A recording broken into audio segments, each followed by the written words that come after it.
Dulu, Indonesia adalah negara pengekspor minyak dan member dari OPEC, negara-negara pengekspor minyak. Namun, ketika produksi menurun terus dan kebutuhan meningkat, maka di tahun 2005 Indonesia keluar dari OPEC karena Indonesia mulai mengimpor minyak. Kebutuhan saat ini adalah 1,5 juta barel per hari dengan produksi sendiri 800.000 barel per hari. Ini membuat Indonesia sampai akhir zaman akan menjadi negara pengimpor minyak. Dari BBM tersebut, berapa sih yang untuk konsumtif dan berapa sih yang untuk produktif? Ternyata yang konsumtif 60% lebih itu untuk kendaraan roda 2. Lalu untuk yang produktif kemana aja? Salah satunya yaitu untuk power plant atau pembangkit listrik tenaga gasolin atau solar atau juga LNG. Bagaimana kita ke depan mengurangi impor tersebut sementara BBM kebutuhannya meningkat? Pengalaman pribadi saya mungkin bisa jadi solusi. Saya memiliki perusahaan teknologi bernama Laxel Teknologi. Perusahaan kami tersebut berhasil menghilangkan flare gas di Singapura.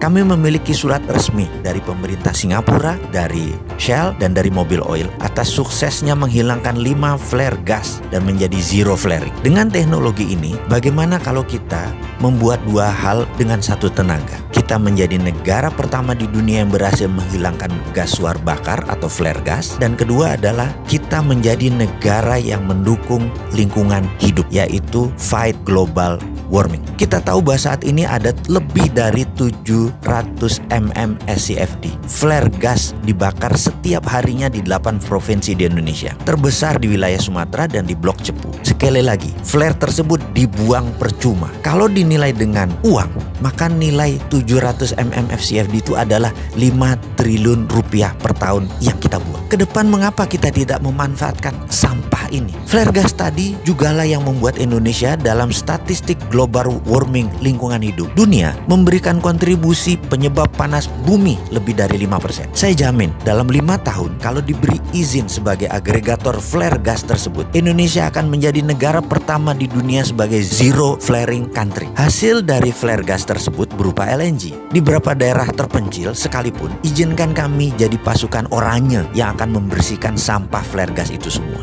LNG-nya bisa masuk PLN.